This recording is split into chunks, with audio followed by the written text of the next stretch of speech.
January 1916, the second winter of the war. On the Western Front, the Germans were preparing a new offensive. Its code name was Gericht, judgment. An offensive needs supplies. This was just one of 10 new railway lines that the Germans were edging forward, sleeper by sleeper, rail by rail, scalpels cutting into the heart of France.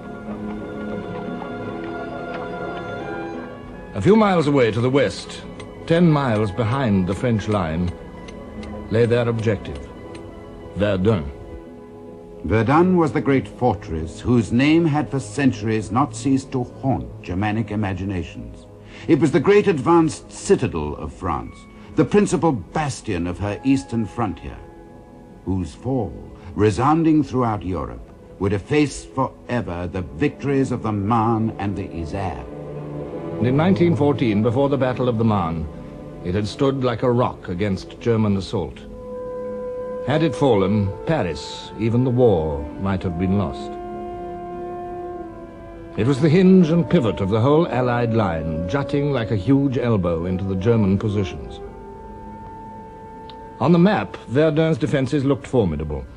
Between the town and the front line, 10 miles to the north, were a ring of forts, some 20 large and 40 small ones.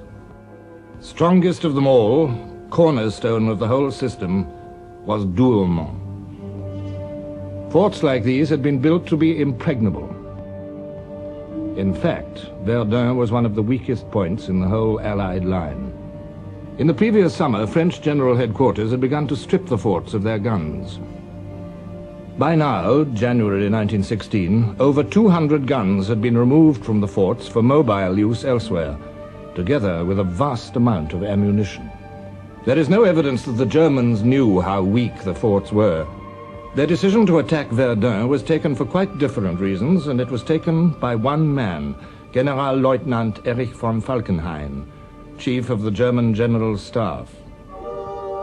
In December 1915, he had written to the Kaiser, "The strain in France has about reached breaking point. A mass breakthrough, which is in any case beyond our means, is unnecessary. Within our reach, there are objectives for the attention of which the French General Staff would be compelled to throw in every man they have. If they do so, the forces of France will bleed to death." Falkenhayn's directive to the staff of the German Fifth Army spoke only of an offensive in the direction of Verdun. There was no mention of capturing the city. But the Crown Prince William, the Kaiser's eldest son, who commanded the Fifth Army, had other ideas. The objective is to capture the fortress of Verdun by precipitate methods. It was this discrepancy in interpretation which was to cost Germany dear. 140,000 men were assembling for the attack. Entire villages behind the lines were evacuated to make room for them. Most impressive of all were the guns that were to do the bleeding white. The guns came from as far away as Russia and the Balkans. Siege mortars, naval guns, quick-firing guns, field guns, mine throwers, 1,200 guns in all. And to supply this fearsome armory, 1,300 munition trains, 2.5 million shells. With the greatest secrecy, the build-up continued through the damp days of January. On the other side of the lines, alarm at the state of Verdun's defenses had at last penetrated to General Headquarters at Chantilly. And the French Minister of War, General Gallieni, wrote to the Commander-in-Chief, "Reports have come to me indicating that in the Verdun region, the line of trenches appears not to have been completed. Should the enemy break through, not only would your responsibility be involved, but also that of the entire government." Joffre replied, "Nothing justifies the fears which you express in your dispatch." German planes patrolled the forward area in strength, waiting to pounce on any French reconnaissance planes. They had complete air superiority. They had assembled the greatest concentration of air power ever employed in war so far. 168 planes at Verdun, and a large number of observation balloons. Even Joffre became apprehensive. Our minister to Denmark telegraphed that a German offensive was being talked about. This was immediately confirmed by news from Switzerland of the concentration of 400,000 men in the region of Verdun. A regiment of engineers was immediately sent to Verdun to strengthen the defenses on the east bank. Time was running out. German deserters were crossing the lines in ever-increasing numbers with stories that all leave had been cancelled, that something terrible was about to happen. Men, and still more men, marching towards Verdun. They were old hands, these men. Old hands of 25 or 30, many already wounded in action, toughened by 2 years of war. Westphalians from Münster, Düsseldorf, and the Ruhr. Men from Hesse, descendants of those who had fought as mercenaries against Napoleon and for him. Brandenburgers from Berlin, one of the elite units of the German army. 3 of the crack army corps of the German army, 72 battalions.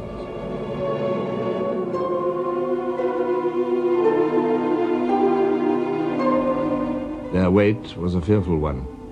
On February the 11th, the day before the attack, Verdun's treacherous climate came to the aid of the French. The attack was postponed. It gave the French a little time to improve their defenses, to settle in 2 new divisions that had just arrived. These men, like the Germans, were veterans, young men grown old before their time. Poilus, the French public called them, the hairy ones. It was a nickname they disliked. Few of them fought any longer for such noble aims as the recovery of Alsace and Lorraine. They fought for the remaining land of France. And so they waited. 34 battalions of them, 30,000 men. Ill-prepared, outnumbered by over 2 to 1, and by much more in guns. The hour is near. In our wood, the front trenches will be taken in the first minutes. My poor battalion, spared until now. The dawn, February the 21st. 20 miles behind the German lines, a Krupp's 15-inch naval gun raised its barrel from its camouflage netting.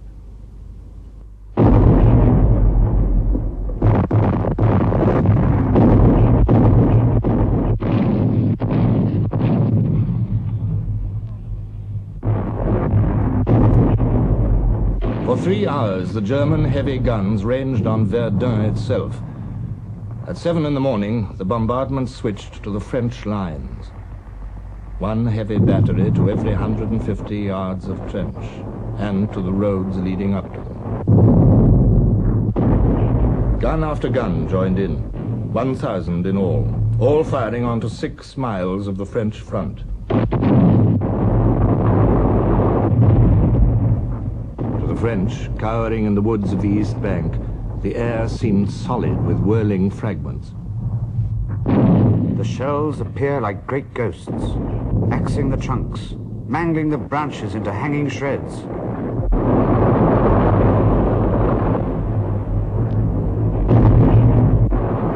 The crude iron of the shells shattered into huge ragged chunks that sometimes 2 men would be unable to lift. Men were squashed, cut in 2, or divided from top to bottom, blown into showers, bellies turned inside out and scattered anyhow, skulls forced bodily into the chest, as if by a blow with a club. Here and there in the front line were a few men who by chance escaped. In all our minds we had the same thought, that everyone to right and left had been killed. A German airman reported, "It's done. We can pass. There's nothing living anymore." A young Hessian scribbled a last note to his mother. "There's going to be a battle here, the likes of which the world has never seen."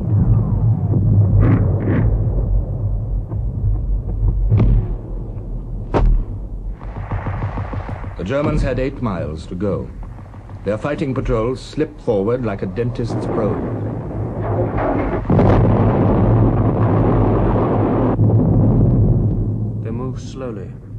not in a straight line, as though they were picking their way.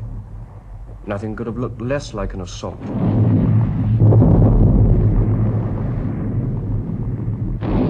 Some of the Germans had containers strapped to their backs. They seemed like laborers going to spray the vines.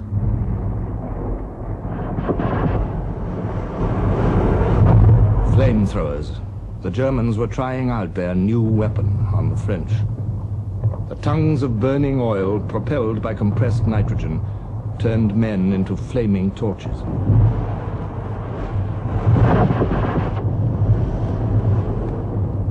On the second day came the assault troops to exploit the gaps found by the fighting patrols.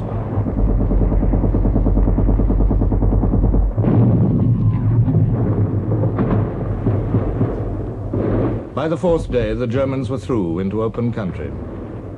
The whole of the second French line had crumbled in a matter of hours. For the first time on the Western Front since 1914, they scented a breakthrough. Few trenches faced them, not much barbed wire, open country ahead. And they had taken 10,000 prisoners. They give one the impression of complete breakdown and complain loudly of their senior commanders. Even Joffre was shaken out of his accustomed calm. I wished more than at any time in my life I could be in two places at once. I felt that decisions I was taking at Chantilly, far from the scene of action and based on uncertain information, ran the risk of being invalidated before they could be carried out. I would have liked to be at Verdun, but my duty unquestionably was to be at my headquarters.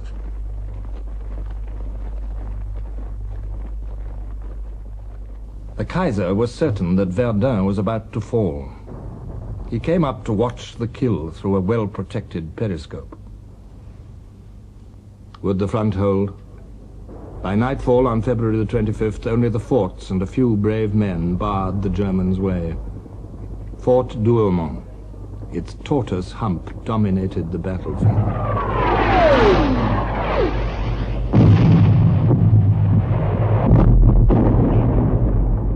The men of the 24th Brandenburg Regiment, just back from their victory over the Serbs in the Balkans, had no orders to capture Douaumont. Their objective lay short of it. But their regimental motto was, "Do more than your duty." And now, just in front of them, lay the fort of Douaumont. It drew them on like a magnet. Unknown to each other, several small groups of Brandenburgers and pioneers entered Douaumont at various points. A handful of men against a fort of concrete and steel.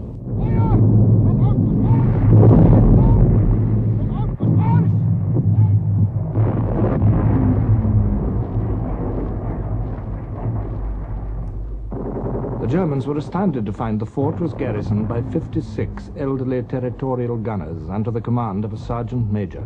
A handful of men were manning the guns. The rest were sheltering in the cellars from the German bombardment.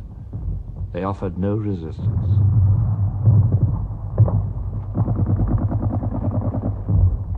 Fort Douaumont, the world's most powerful stronghold, had fallen without a shot being fired. In Germany there was jubilation, and the Crown Prince himself decorated the victors, the brave Brandenburgers. But in France, not surprisingly, the disaster of Douaumont was played right down by French General Headquarters. The crowds of worshippers in Paris on that Sunday morning, February the 27th, were to find their newspapers full of evasions. The official communiqué spoke of a fierce struggle around Fort Douaumont, which is an advanced outpost of the old defenses of Verdun. The position, carried by the enemy after several fruitless assaults which cost them very heavy losses, has since been reached and passed by our troops. Evasions of this kind made matters worse, and the rumors passed from mouth to mouth that Verdun itself was lost. In Verdun itself, confusion reigned. "Run like hell, but no panic," one French officer was overheard to shout.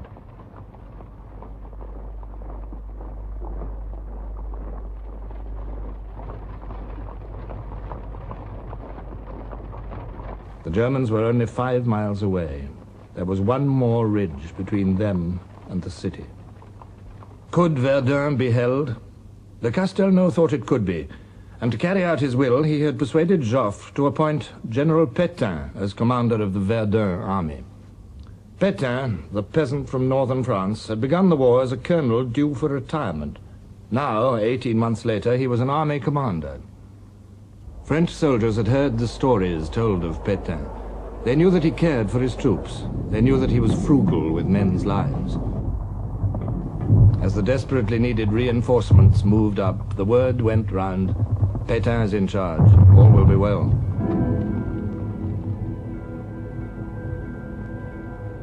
Conserve your strength. The counter-offensive will follow, Pétain told his commanders.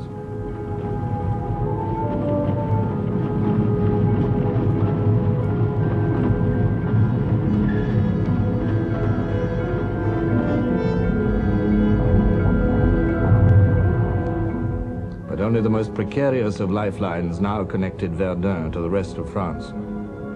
The only rail link left was a narrow-gauge railway built to supply a peacetime garrison. Alongside the railway, there was one second-class road. It ran into Verdun from Bar-le-Duc, 50 miles to the south. The road was only 20 feet wide, just wide enough for 2 vehicles to pass. The trucks that bumped along it on their solid tires had been commandeered from all over France, more than 3,000 of them. It was like some gigantic serpent which never stopped and never ended, said one American observer. By a miracle of organization, the road was kept open. In this critical week at the end of February, 25,000 tons of supplies and 190,000 men passed along it. 6,000 vehicles a day, one every 14 seconds, for hours on end. In the months ahead, 2/3 of the entire French army were to pass up this road, bound for the Calvary of Verdun. A French writer named the road La Voie Sacrée, the sacred way.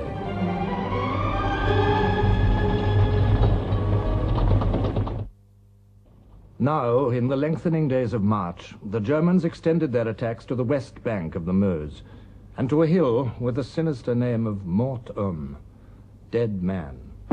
Nearly 250,000 men were now involved in Falkenhayn's adventure.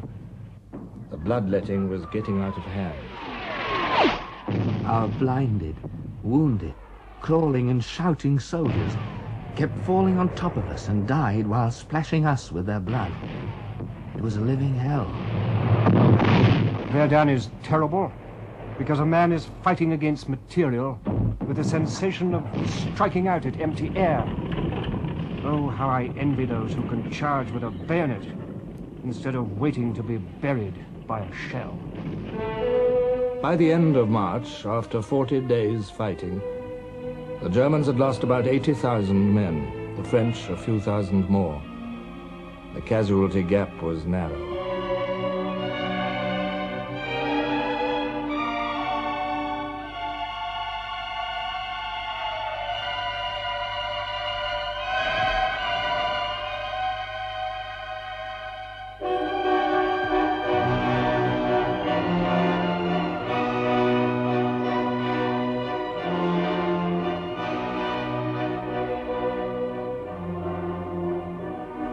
Villages had disappeared. Woods had disappeared. The battlefield was a lunar landscape. These days of Verdun were foul. Several times they have raised before our eyes the veil of hell. Our mission was to be crushed. Divisions followed each other. They had no other role but to set up each day before the enemy a wall of corpses. Trenches were mere ditches. For days you never saw the enemy, just endless shells. You ate beside the dead. You drank beside the dead. You relieved yourself beside the dead. You slept beside the dead. Often you had no sleep for over a week. Tomorrow those who sleep in beds will read in their newspapers that the line is held. How can they imagine what that simple word, hell, means?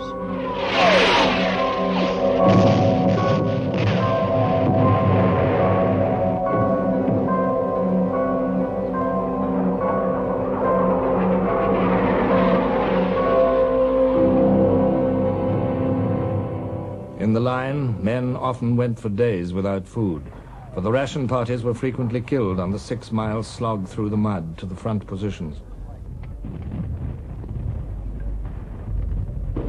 Even out of the line, the rations weren't much to write home about. Stringy and greasy tinned beef, known as monkey, salted cod and rubbery macaroni. Indeed, only a few months before, the sardonic humor of the French soldier had been roused by a propaganda leaflet circulated by headquarters. Our soldiers, it claimed, have always enjoyed 2 meals a day. They are much better fed than the Germans. The soldiers had disagreed. 200,000 of them had written to protest.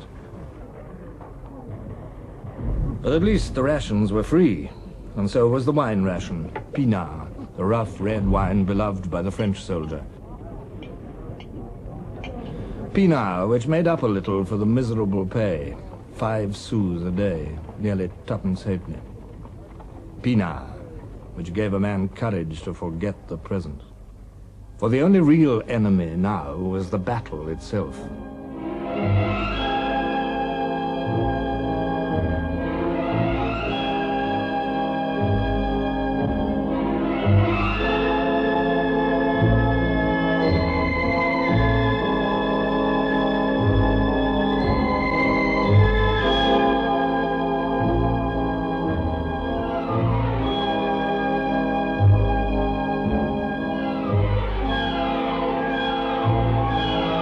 The horror of that battle tarnished the face of every soldier at Verdun, Frenchman and German alike.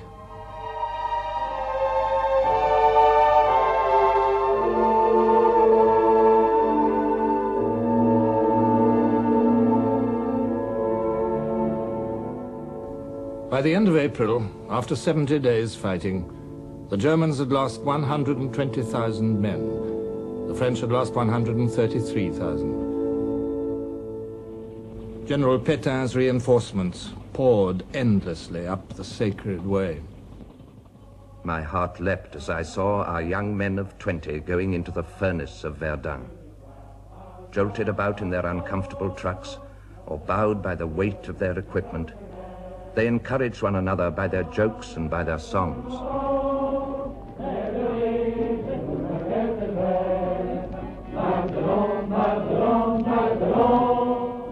But when they came out of the battle, what a pitiful sight they were. Their expressions seemed frozen by a vision of terror. They sagged beneath the weight of horrifying memories. It seemed as if these mute faces were crying something terrible. The unbelievable horror of their martyrdom.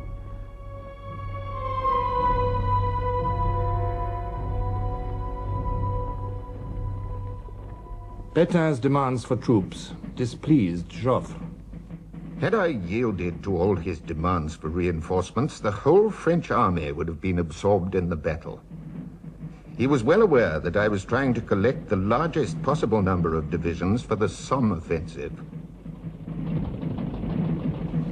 So, in May, Pétain was succeeded by General Robert Nivelle, an out-and-out apostle of the offensive, a man of boundless ambition and self-confidence. Nivelle was told that he could expect no more fresh troops. No matter, he said, we have the formula. The formula included his right-hand man, the toughest general in the whole French army, Charles Mangin. Mangin's motto was, fight to the limit. The French had by now gained air superiority over the battlefield. Aerial tactics were becoming more and more sophisticated. Both sides sent their greatest aces to Verdun. The Germans had Oswald Bölke, and von Richthofen, the deadliest of them all, was blooded here. The French threw in their famous Storks group, including such legendary figures as Guynemer, Navarre. In May, the French fighter squadrons swept the skies over Verdun. It was a heartening sight to the French infantry. The German observation balloons were sitting targets to aerial rockets the French were using for the first time.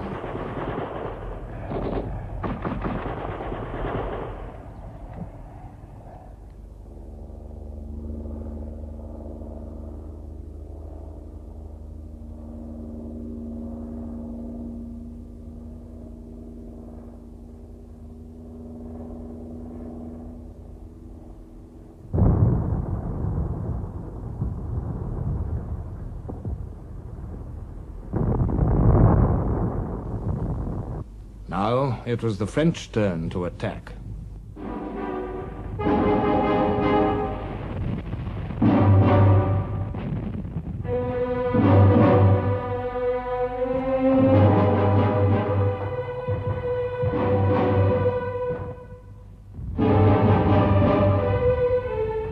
How many have died like this, without glory, taken by surprise on their first day?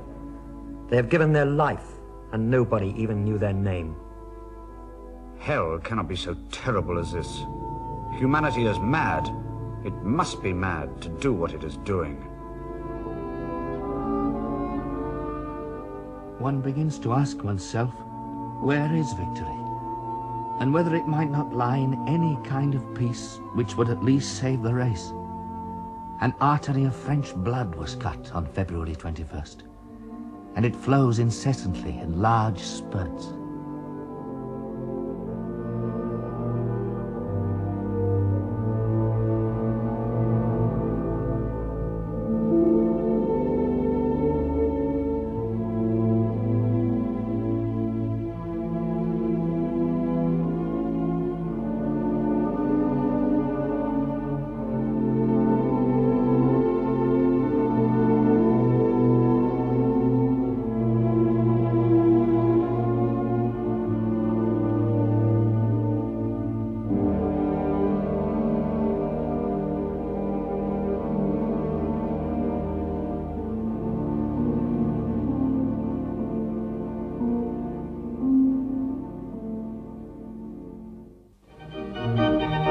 Paris, 150 miles from Verdun. Another country, another world. Paris, still gay, still pleasure-seeking after 2 years of war. The music halls were full every night. Tipperary and the Roses of Picardy were favorites imported by the British. The theaters, closed in 1914, had reopened. Mistinguett danced to huge crowds. The actress Sarah Bernard, even with one leg now amputated, still graced the boards, the personification of France herself, mutilated but undaunted. Civilian France in the early summer of 1916 had not yet felt the full pinch of war. Coal was short, but food still plentiful. By law, there was one meatless day a week, but few, except the poor, took any notice. The cost of living had gone up 1/5 since 1914, but wages had risen too. Factory workers could earn as much as 15 francs a day, nearly 12 shillings, 60 times more than the French soldier. French soldiers, when they were lucky enough to get leave at all, felt themselves strangers in their own land.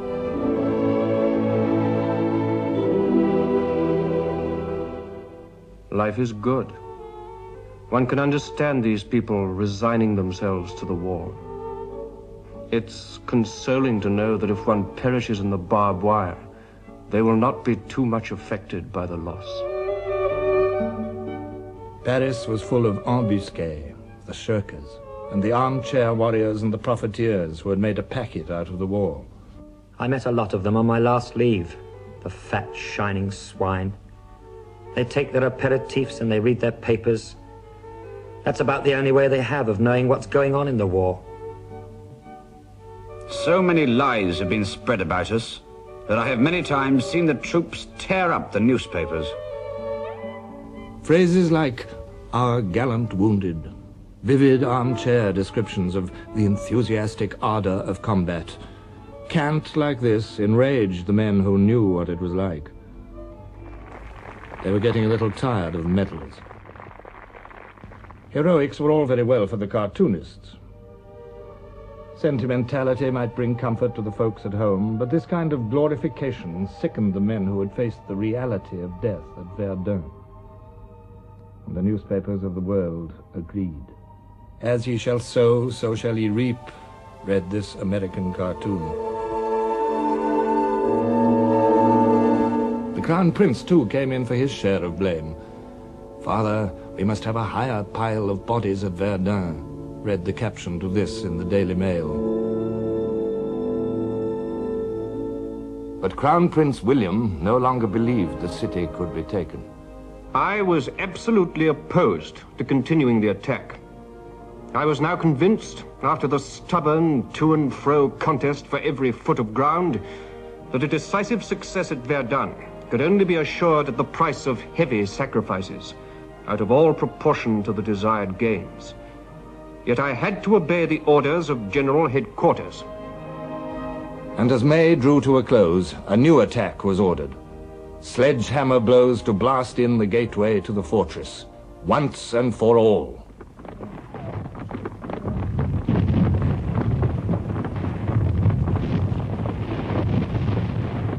On June the 1st, a glorious summer day, the Germans attacked yet again. The two nations were now locked firmly in their mortal duel. All Germanism had gone into the meticulous preparation, the formidable armament, the skillful planning, the sheer courage of the attack.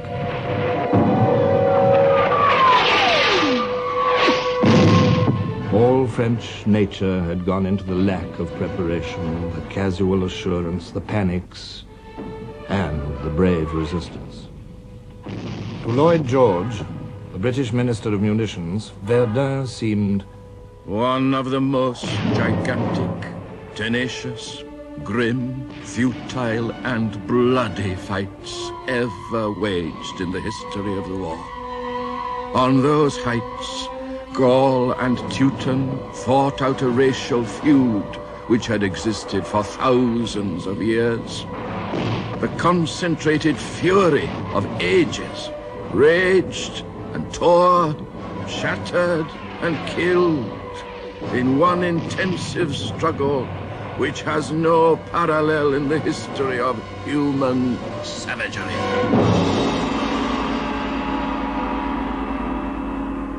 The battle was no longer an episode that spent itself in blood and fire. It was a thing that dug itself in remorselessly week after week. They breathed in the smell of a tormented world. A smell like that of a planet in the process of being reduced to ashes. Most of them had given up all hope of surviving. I saw a man drinking from a scum-covered green marsh, where a dead man lay, his black face downward in the water, lying on his stomach, and swollen as if he'd not stopped filling himself with water for days. Having despaired of living amid such horror, we begged God not to have us killed. The transition is too atrocious, but just to let us be dead. We had but one desire, the end. French morale wavered. Pétain signaled to Joffre about the Anglo-French offensive on the Somme in August. A tactical success by the English would not compensate for the loss of this city. Its capture would be an inestimable success for the Germans. Verdun must not fall. Joffre issued an order of the day. Soldiers of Verdun, upon your heroic resistance still depends our future victory. I make one more appeal to your courage, your ardor, your spirit of sacrifice, your love of country. Hold fast and strive with all your might to shatter the last desperate efforts of an enemy now at bay.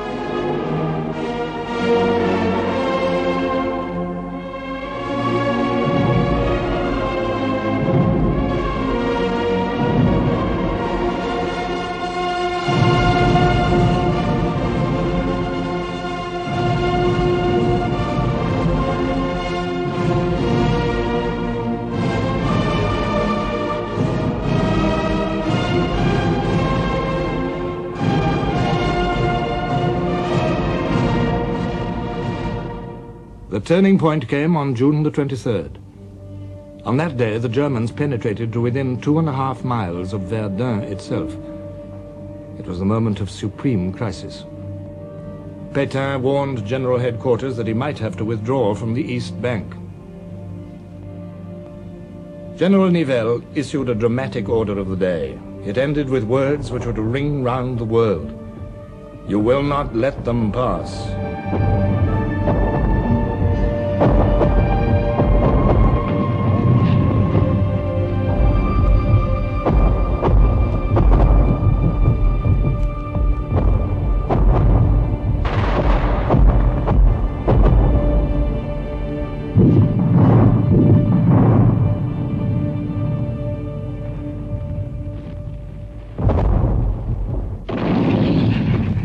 Germans did not pass. They had shot their bolt. They had no more to spare. 3 precious divisions had been taken away from the Crown Prince to bolster up the Austrians against a furious Russian attack. And on June the 24th, the French troops heard the first rumble of the British bombardment away to the north on the Somme. Joffre's plans for a combined Allied offensive were coming to pass. "We will bleed France to death," Falkenhayn had said. 337,000 Germans fell at Verdun. The President of France had said, "If Verdun is saved, how shall we ever be able to forget at what a price?" The price was 362,000 Frenchmen killed, wounded, or missing. Small wonder that one Frenchman had written before he was killed, "They will not be able to make us do it again another day. That would be to misunderstand what it cost us. They will have to resort to those who have not lived out these days."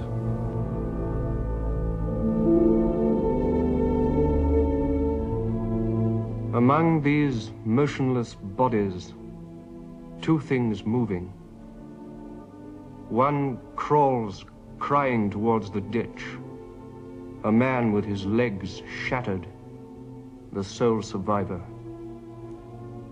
And in the other direction, a small barrel of wine rolls slowly down the road, stopping against a dead body.